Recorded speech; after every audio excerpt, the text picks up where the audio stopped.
De nuevo, Esteban Tobón con ustedes y esta vez quiero traerles algunos tips que tienen que ver con la información que le podemos sacar o que podemos ver en una matriz de riesgos. Lo primero que nos puede decir una matriz de riesgos o lo primero que podemos ver en una matriz de riesgos es las coordenadas de posibilidad de que algo suceda. También puede ver la consecuencia de si algo sucede. Es decir, usted en una matriz de riesgos en un plano cartesiano, usted puede ver tanto la posibilidad como la probabilidad. Y si usted los une, esa información también se la puede entregar la matriz de riesgos. En una matriz de riesgos, usted también puede ver los controles o el efecto de los mismos. Con el efecto del control, ya usted podrá ver el riesgo residual. Usted puede ver, por ejemplo, la importancia del riesgo. ¿Qué tan importante es? Ya no hablamos de severidad, ya no hablamos de magnitud, porque esos eran conceptos de la ISO modelo 2009. Algunas normas todavía no se han actualizado, entonces de pronto desde el punto de vista normativo se pregunta por la severidad o por la magnitud del riesgo, pero ahora vamos a hablar es de la importancia del riesgo. Lo que estoy diciendo es que si usted une el punto de la posibilidad con la probabilidad, ese punto en el plano cartesiano, usted lo puede llamar importancia del riesgo. También lo puede llamar nivel de riesgo, pero ese es un concepto que ya vamos a ir dejando a medida que las normas antilavado se vayan actualizando. Usted puede ver en una matriz de riesgos el apetito al riesgo. No exactamente la definición de apetito al riesgo que dijo la Junta o que dijo el ente de vigilado, pero sí puede ver los umbrales por donde se pasea el riesgo, el apetito al riesgo. ¿Y cuáles son esos umbrales por donde se pasea el apetito al riesgo? Es el riesgo bajo, el riesgo medio o el riesgo alto, ¿sí? O la tolerancia al riesgo, como la llamamos nosotros. Esa también se puede ver. Si yo puedo ver el apetito al riesgo, es decir, lo que yo definí, yo también puedo ver esos umbrales de tolerancia. Todo eso lo vamos a visualizar en su momento, pero lo que yo quiero que ustedes sepan es que todo eso se puede observar en una matriz. La capacidad que usted tiene de enfrentar y afrontar ese riesgo. ¿Dónde está usted? ¿En qué punto de esa matriz de riesgos usted tiene la capacidad de administrar ese riesgo? Un poco alto para riesgos de liquidez o crédito, un poco bajo para los riesgos no financieros como el de lavado de activos o el de transparencia y ética empresarial, pero usted puede ver esos umbrales. Usted también puede entender en una matriz de riesgos los criterios de riesgo que usted está utilizando para administrar su sistema. Y si puede ver los criterios, usted puede ver el perfil de riesgo. Tengamos en cuenta que las normas ISO definen el perfil de riesgos como un conjunto de riesgos. Entonces, vamos dejando de lado eso de que un perfil de riesgo es un solo punto, es un solo valor, o que es la suma, o que es el promedio, que no. El perfil de riesgo es un conjunto de riesgos y usted también lo puede observar en una matriz de riesgos. Usted puede ver ese perfil de riesgo por cada uno de los factores de riesgo. Usted puede ver ese perfil de riesgo por cada uno de los riesgos asociados. Es decir, usted a una matriz le puede preguntar cuál es mi perfil de riesgo general, cuál es mi perfil de riesgo de mis clientes, de mis productos, de mis canales, de mis jurisdicciones, de mis proveedores, o cuál es mi perfil de riesgo legal, o cuál es mi perfil de riesgo reputacional o operativo o de contagio.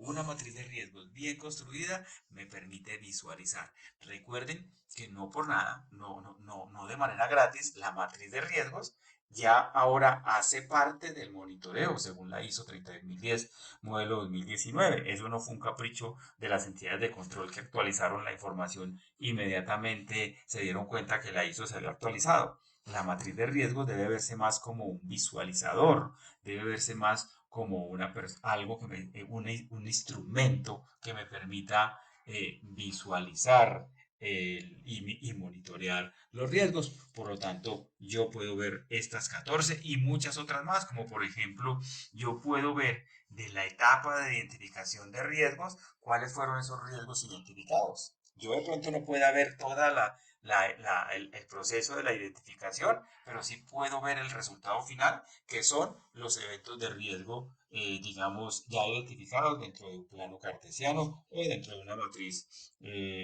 digamos, de filas y columnas. Yo también puedo ver la etapa de medición, porque ahí aplico los controles. Entonces ya lo habíamos dicho antes, puedo ver el riesgo antes, el riesgo después, puedo ver el riesgo ya medido, ¿sí?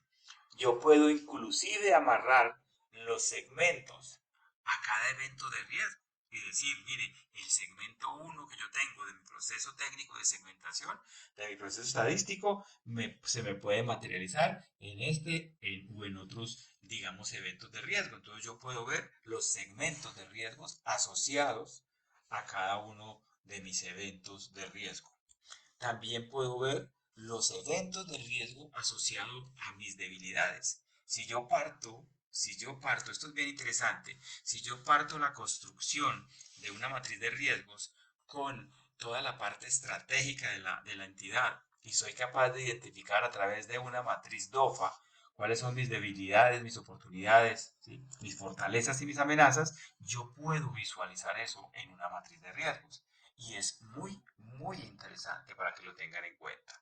Yo puedo ver los eventos de riesgo asociados a mis fortalezas, es decir, ese evento de riesgo puede que me suceda, pero yo soy fuerte. Por ejemplo, un evento de riesgo que tenga que ver con debilidades tecnológicas y yo soy bueno en tecnología, entonces a mí esa matriz DOFA me va a ayudar mucho a entender la matriz de riesgos.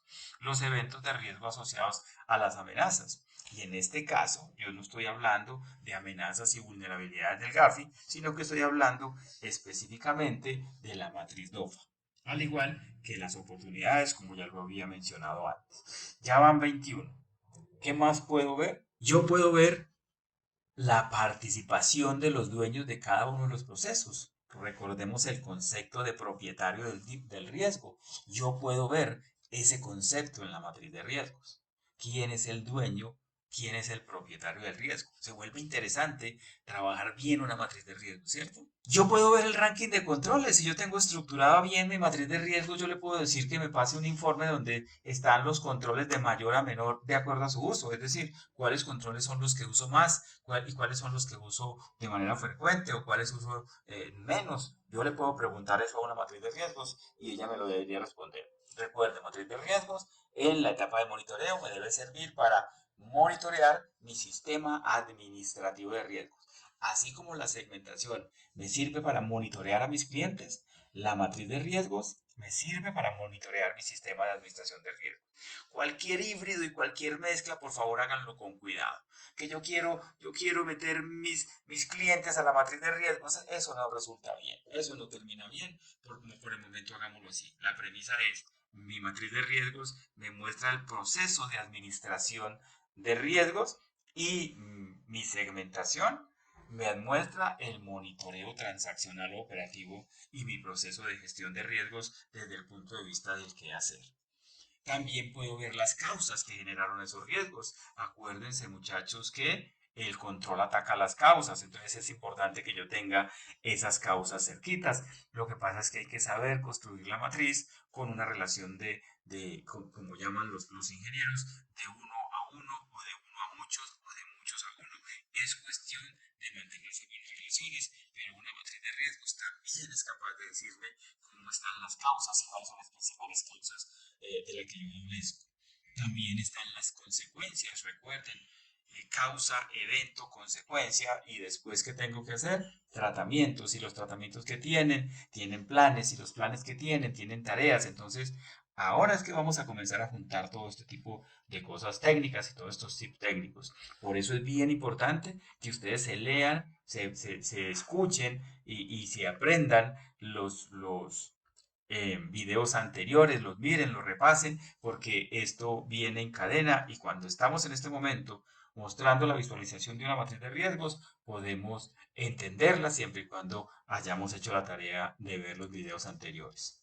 También encuentro los tratamientos por evento, como ya se los comenté a ustedes, como los planes de acción. Yo puedo decirle a la herramienta, por favor, entrégueme todos los tratamientos que están vigentes cuando se me vencen. ¿Sí? Se vuelve como un workflow del proceso pero hay que tener en cuenta que eso es para la administración de riesgos y en ningún momento queremos reemplazar ningún repositorio de datos. Por último, podemos ver las tareas por cada plan de acción. Vuelvo y hago el caminito, la causa, el evento, la consecuencia, el tratamiento, el plan, y cada plan trae tareas. Que cuando a mí me pregunten, yo sea capaz de ubicarme del tiempo y sepa decir qué hice ayer, qué hice hoy y qué voy a hacer mañana.